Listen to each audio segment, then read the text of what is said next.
Hi, this is Jen Rubin, editor-in-chief of The Contrarian. In our extensive coverage of immigration, I thought I would go to one of the best authorities, and that is Aaron Reichlin-Melnick. He is a senior fellow at the American Immigration Council, excuse me. Aaron, welcome. Thank you for having me. Well, it is a pleasure. And we want to kind of get into the weeds a little bit. The administration said it was going to go after the worst of the worst, meaning violent criminals. What are the types of people that are actually getting deported now? Yeah, we are not actually seeing a focus on the worst of the worst. In fact, what we're seeing is the opposite. Really, starting in May, the Trump administration sent out orders to ICE field offices around the country saying, we no longer want you to focus all your resources on people with criminal convictions or those with final orders of removal. What we want are high numbers, quantity over quality. And you can almost feel the difference that has occurred since then. The Los Angeles raids started a week or two after that. Courthouse arrests of people attending their court hearings began right after that. And since then, we have seen a dramatic shift in the composition of who is being arrested and sent to ICE detention. As of late September, for the very first time ever, there were more people held in ICE detention who had been arrested by ICE who had no criminal record than people who had any criminal record whatsoever, even minor misdemeanors. And those people who are being rounded up, do we have any other breakdown in terms of age or the time that they've already spent in the United States? In other words, are we talking about long-term residents of the United States, or are we talking about people who just came over the border? We don't have a broad breakdown of that data, or at least I don't have it to hand. It's possible that data may exist out there. There's a really wonderful data project for anyone who is interested in diving into it called the Deportation Data Project that has gotten Freedom of Information Act requests from the government that anyone can access and look at themselves. So I encourage any amateur or professional statisticians out there to dig through the data yourselves. All right, But that contrarians, you have your marching orders. Yes, go ahead, Aaron. Yeah, so what we do know, though, is the agency is a lot more indiscriminate than ever before. And I think, to understand why that is, it helps to go back to thinking about what ICE used to do or what they normally did. Right. You can think of the Border Patrol as a little bit like beat cops. Their job was to stop people coming across the border. They patrolled, in SUVs, did traffic stops, pulling people over along the southern border or the northern border. That looks a lot like what a police officer does in a day-to-day basis. Whereas ICE used to be a bit more like detectives. They'd go into work in the morning. They would be given a list of names. They would seek out, that those people's addresses, go find them, go to their homes or workplaces, stake out a house to try to arrest a specific person. This was called targeted enforcement. Well, ICE is shifting away from targeted enforcement towards more of the kind of roving patrols that the Border Patrol used to do. And when they're not doing roving patrols or targeted enforcement, they've also dramatically increased the use of raids, worksite raids, where they just go to a workplace, jump into the building, surround it, close off every exit, and then detain everybody and check everybody's papers. And all of that means that who is being arrested is increasingly people who are just going about their everyday life. Delivery drivers, construction workers, cooks, landscapers, not people who are specifically being targeted because of anything in their past, just people who are in the wrong place at the wrong time and have a certain look, as ICE says is who they're targeting. Exactly. What do the numbers look like? How many people, as compared to even at the beginning of this year or say last year, are they really getting to their goal, their stated goal, which seems to be 1 million people deported this year? So they're definitely not going to get to their million number. And that would be a shocking thing if they were able to do that. Because for context, when we look specifically about arrests, deportations of people arrested in the interior by ICE, the previous record was 238,000 people set by President Obama in 2009 or 2010. So that was the previous peak of ICE enforcement, was President Obama's first term in office. And at that time, the highest numbers of annual deportations of people arrested in the interior were slightly above 200,000. Right now, the admin says that they are on track for about 300,000 this year, which would be significantly higher than that record. It would also be quite far away from 1 million. And I think that is why you see the administration leaning so heavily into the propaganda side of things. They want Yes. people to leave, to self deport, so that they don't have to arrest and deport them themselves. Right. Now, one of the things that we see with these raids is a level of violence and force that I don't recall ever seeing before. I don't know if there's a way to quantify it, but anecdotally and simply on everyday reporting, we see the regular use of force. How has that changed, and can you quantify that in any way? Yeah, we don't have data on that. It would be really interesting if somebody was tracking using things like viral clips to determine, what amounts of force are being done. Now, there is data in the inside the government of assaults on law enforcement officers, but I'm not aware of internal tracking of law enforcement use of force inside the agency, in part because ICE has never really been good about tracking things like Yes. that in a way that a regular police department might track, following years of reform and efforts to ensure that use of force is rarer. Right. But force is much more common now. And I think that's in part because of how poorly trained a lot of these officers are. Yes. ICE didn't normally do these kinds of things. As I said, most of the time they just, were picking up people outside their homes or workplaces, but that was rare for the agency. Most ICE arrests historically have occurred inside law enforcement facilities. These custodial arrests were people who had already been in the law enforcement system. They'd been arrested for some offense. They were being held in a police station, a jail, or a prison. And the arrest, from ICE's perspective, was just a custody transfer. They took somebody who was already in jail and sent them to another jail. Even though that was measured as an arrest, actual arrests in the community were quite rare in comparison, about 30,000 a year on average. Well, they may hit over 100,000 a year this year. And not only, are we looking at far more of these kinds of arrests, they've also pulled officers from a whole bunch of different departments, people who had never done these kinds of arrests before, FBI agents, DEA agents, ATF agents, IRS tax crime investigators. So what this means is just chaotic. There is no one standard that everybody is applying, and a lot of these agents don't have the training to de-escalate, to deal with the situation that they find themselves in. Now, normally you think that there should be some kind of probable cause, particularly when force is involved. In many instances, these agents seem to be operating without warrants and without any individualized suspicion. How is this possible? And are there efforts underway to stop this? So, crucially, warrantless arrests are legal in the immigration system, just as they are legal in the criminal system. If an officer has probable cause to arrest somebody for violation of the laws, they don't need to get a warrant. If an officer watches you assault someone, they can arrest you because they have probable cause. In the immigration space, there is still a probable cause requirement. It's reasonable suspicion, or reason to believe that a person is present in the country, is an immigrant, is enough grounds to stop and question someone, and reason to believe that the person is present in the country in violation of the laws is enough grounds to arrest them. But that said, as we are seeing on our phones, on TV, and everywhere, a lot of these arrests don't appear to have any individualized suspicion. And there are multiple reports of people standing at bus stops, people, on the street corner, just walking around, going through their lives, who are just being stopped and questioned, seemingly because they are a Latino landscaper or a Right. Latino who works at a car wash. Or just a Latino standing around in an immigrant neighborhood, which the government is taking as excuses to just go and arrest people. And there was a court order that found you can't do that. And unfortunately, the Supreme Court overturned that court order for reasons that we don't actually technically know.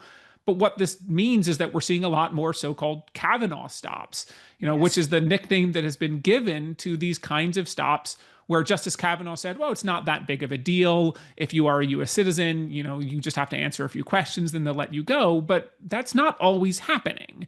And we're Right. seeing many circumstances where US citizens are being told things like, I don't believe your real ID is valid, and I'm going to have to keep you locked up for an hour while I figure out whether that's true or not. Now, in Chicago, we recently saw a really horrific raid on an apartment building.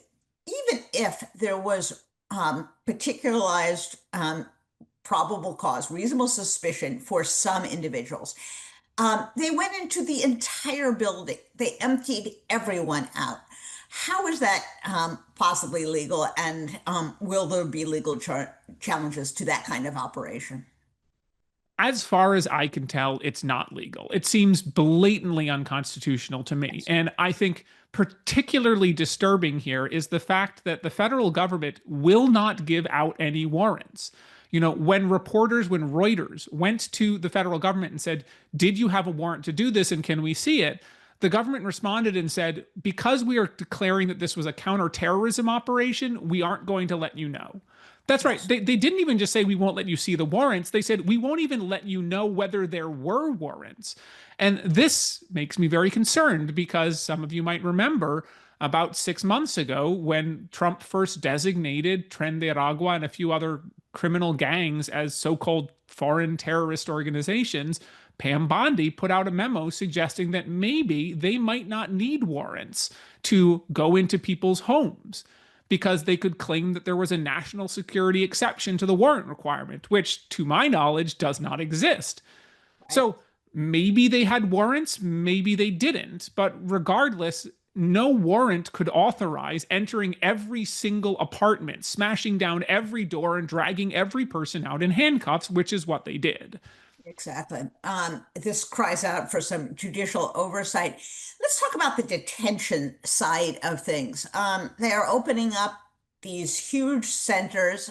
Some of them apparently do not meet basic standards of health, safety, cleanliness, food, and the rest. What can you tell us about where people are being held, how long they are being held, and whether this departs from prior practice?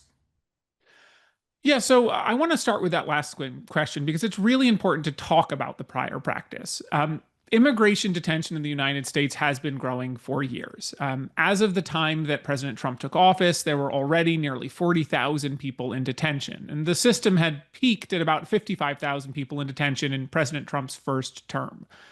This is because a number of people are under a law passed in 1996 during the Clinton administration known as mandatory detention. The government is required by law to detain them. Now, mostly in the past, that's been people crossing the border. But other than that, it's people with criminal records. And conditions in detention centers, like conditions at pretty much any jail in the United States, are usually substandard. Things like problems with medical care exist throughout the prison industrial industry. Issues with private prisons abound. When Trump took office, already 90% of all immigration detention centers were owned by private prison companies. And when President Biden divested the Bureau of Prisons from private prison companies, he very clearly did not divest the immigration detention system. And in fact, many of the private prisons that had been operating under Bureau of Prisons contracts just switched over to ICE. They slapped a fresh coat of paint on, said, we're going to follow some new standards, and now we're an ICE detention center. So, like, federal prisons were quickly converted, even under the Biden administration, into, immigration detention centers.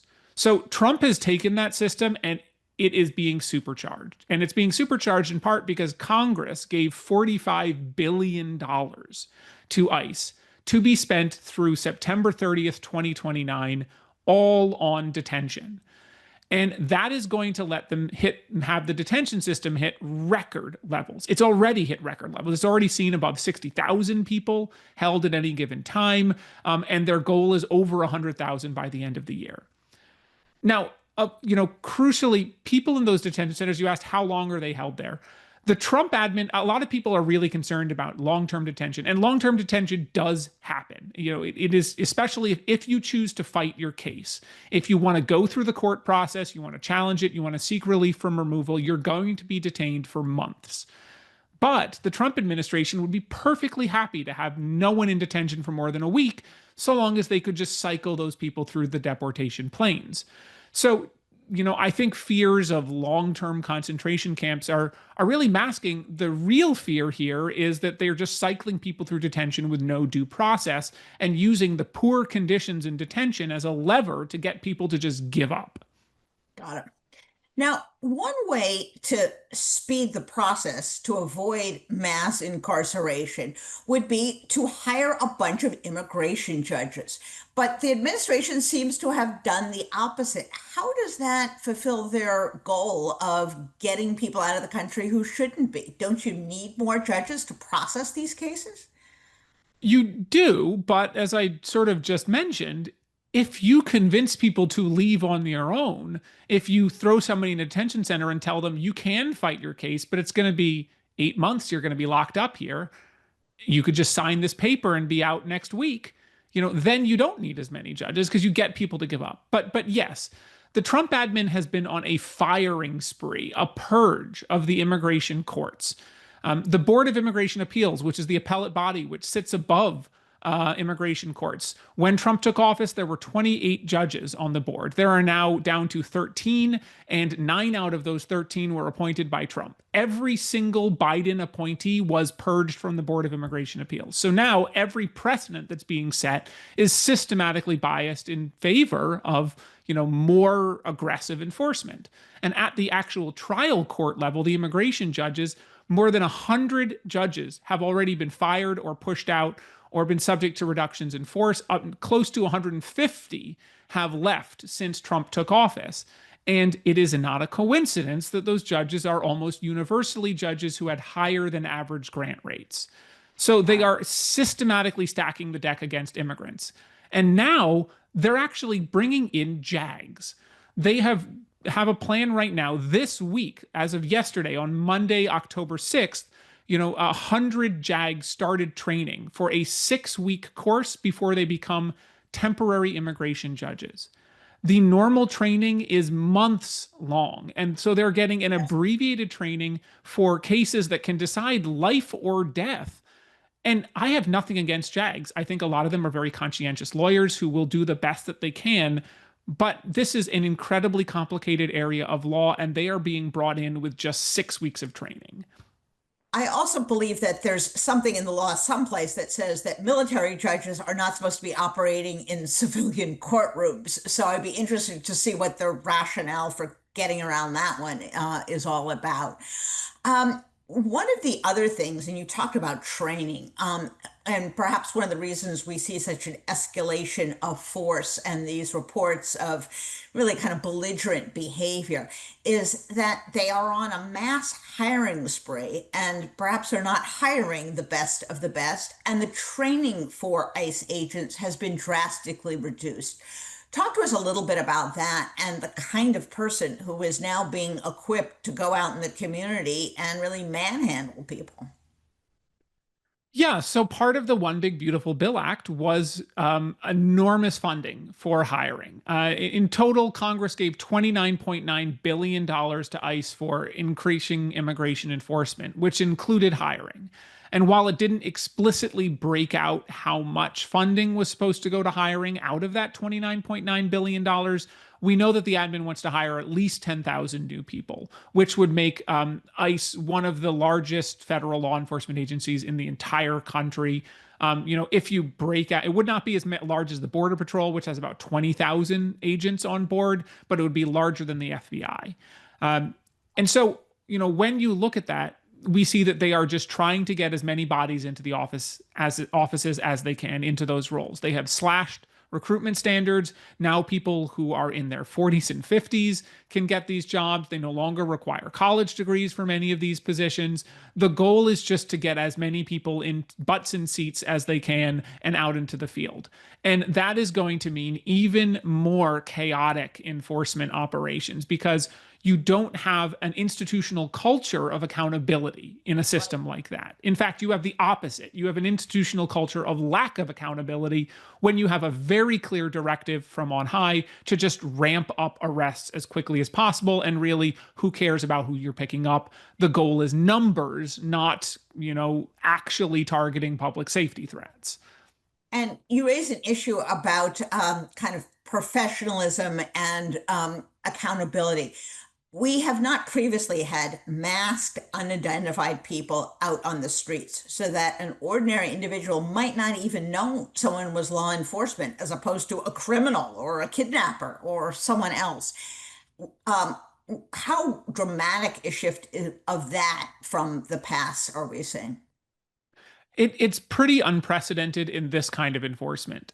There has been an increase in masking in police officers at things like very large protests. In Portland in 2020, you did see during the George Floyd protests, you did see masked officers. It is becoming a little bit more common in those circumstances where you have more organized protesters. But, when people just out in the community, it's completely unprecedented stuff like this. And I am actually somebody who will acknowledge there is a middle ground here. I think a lot of ICE officers do have genuine worries about being identified and harassed, or maybe their family targeted for harassment. And so I don't think it is completely done to avoid any accountability. There are real reasons where individual officers might be afraid. The problem is it's creating a negative feedback loop.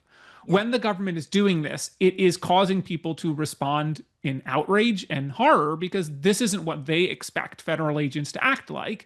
And then they will respond more aggressively when those people come into the community, which causes more officers who weren't masking to maybe consider putting on the mask. Because if you're the only one in a group of 5 who isn't masked, then all the attention's going to be on you. And then maybe you start putting on a mask. And so it creates this cycle where we are getting more and more aggression from both sides, from protesters and from ICE officers themselves, as people get more and more outraged by masking and by the actions here. And I think that's something that DHS and the Trump administration really needs to think about, not just dismiss it out of hand as, the rantings of liberals or Antifa or communists, but as a very serious threat to the legitimacy of the agency and to the safety of their officers. Exactly. Now, we're spending gobs of money. We're getting the numbers way up. Are we really increasing the target group or the intentionally targeted group, which was this criminal element? In other words, how much bang for the buck are we getting if the real goal should be, I'm not saying it is for this group, but should be the criminal element? Can we identify how many more criminals we're getting rid of with all of this, or is that still an open question? We can identify some of that because the federal government does track data on criminality of people it arrests and deports. And what the data shows is that there has been about a 30 to 40% increase. If you look at who's being held in detention centers, about a 30-40% increase of people with prior criminal convictions. Now, some of this is because the border is quiet and detention capacity is not being used on recent entrants, which has freed up tens of thousands of detention beds to be used for people arrested in the interior. And of course, when we talk about somebody with a criminal record, it is really important to emphasize that doesn't mean serious criminal record. In fact, only about 10% of the people that ICE arrests and sends to detention has a serious criminal record. Even those who do have a criminal record otherwise, often it's traffic offenses, might be misdemeanor marijuana possession. It could just be an immigration offense. A lot of people, the most common prior criminal conviction is illegal entry or reentry, which is a crime, yes, but it's not a violent crime. It's sort of a crime against the concept of laws. It's not a crime against other people or even against property. It's sort of like a sovereign injury to the nation, which is obviously a crime for a reason, but also not something that led to anyone being individually harmed in any way. So, you can see there is an increase in arrest of people with criminal convictions, in part because they've flooded the zone with more agents and more officers, more manpower, all the FBI agents and others. All of that manpower is leading to more arrests. We also see a pretty significant, about a doubling in the arrests of people with pending criminal convictions. And that's in large part due to signing cooperation agreements with state and local law enforcement agencies. So there's a lot more people who are currently in a system in local county jail who are being transferred to ICE and detained more than in the past. And so that's less about people being picked up in the community and more just about different means of transfer and, taking people to custody from there. But the huge increase, hundreds and hundreds of percent increase, has been of people with no criminal convictions. That is the group now that has seen the largest percentage increase, and in fact is now, as an absolute number, larger than the number of people with criminal convictions that are being held in detention. And not just in detention, but in arrests. In Los Angeles, the data shows during the first month of the Los Angeles raids, more people were arrested. The majority of people, more than 50% of people arrested, had no prior criminal record. And again, those people with criminal records may not be dangerous people at all. They may be people with minor infractions. Other than taking the money away from them and voting for a different president, under the current system, what ways can this be reeled back in? Is there a role for private litigants? Is this a matter of judges taking a stronger hold? What in the short term can be done to stop some of this abuse? Yeah, courts do have an important role to play here. And, for example, we see courthouse or immigration courthouse arrests. We see a new policy coming out of the admin in the last month that declared that millions of people who were previously eligible for release on bond are now, subject to mandatory detention. That is something where we have seen dozens of habeas corpus lawsuits filed and near universal overturning of those decisions by the federal government, by these judges, with the judges saying this is just not what the law says. And we have seen courts block some of the more outrageous actions by the admin. An effort to deport hundreds of Guatemalan children in the middle of the night in violation of the law was blocked. Last week, ICE, again trying to target unaccompanied children, said we're going to start detaining every 18-year-old on their birthday who is in a government shelter, a 17-year-old who is going to age out of shelter care, rather than making individual determinations about what's the best interest of that 17-year-old, we're just going to send every one of them to an ICE detention center. That's been blocked, as well as violating a pre-existing court order. But, at its core, this is going to have to be Congress. Congress has not addressed immigration enforcement in nearly 30 years. The system that is being used right now is a system largely invented in 1996, and then building on some laws prior to that. And the One Big Beautiful Bill Act, that funding is the first time really that Congress ever made an effort to say, we're going to actually try to carry this out to the fullest extent. But I think people are already seeing they don't want this. What was maybe an idea in theory that they supported, let's round up people who are here illegally. In practice, they're seeing that's actually not what they want. And in fact, you get this very odd polling where you have the American public, even before Trump took office, you would have a majority of the people would say, I want mass deportations, and a majority of the people would say, I want a path to legal status for people who've been here a long time. And how do you think that through? And in my head, I say what people want is they want the bad ones gone and the good ones to stay. And they haven't really thought about it much more than that. Well, Trump is making them think about it. Yes. And if nothing else, I think the number of people who are opposed to these policies has dramatically increased because people do see what is going on. Last question for you. This has been a fascinating kind of deep dive into what's actually going on. We're seeing foreign or third-party countries taking people. I don't remember that before. These are people being sent to a country that is not their home country. How did that practice start? How prevalent is it? And how much of a departure is that from the norm?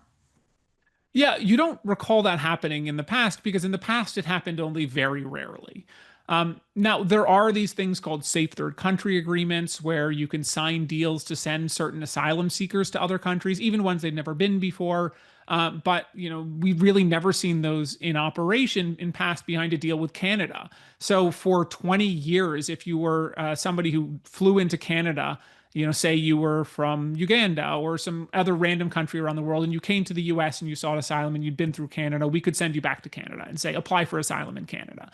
And vice versa. If you came to the US from wherever, went to Canada and said, I want to apply for asylum in Canada, they'd say, no, we'll send you back to the US.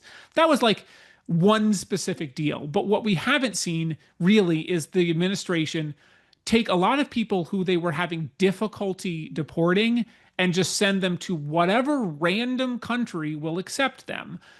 Because in the past, it was sort of acknowledged on a bipartisan basis that if you ever did that kind of third country removal, you need to get assurances from that country, assurances that those people would be provided legal status, that would be treated humanely, assurances that there would be not just detention on the other end, that people would be protected from persecution and torture. This admin just basically doesn't care. And they're saying there is a large population, which is true, of people for whom deportation is difficult because their home countries won't take them. Cuba, for 50 years, wouldn't take people. Now since Obama made a deal in 2017, they are taking more people, but there's still tens of thousands of Cubans who were ordered deported at any point in the last 30 to 40 years who are living pretty normal lives in the United States, who are now at risk of being sent to basically wherever when the Trump admin wants.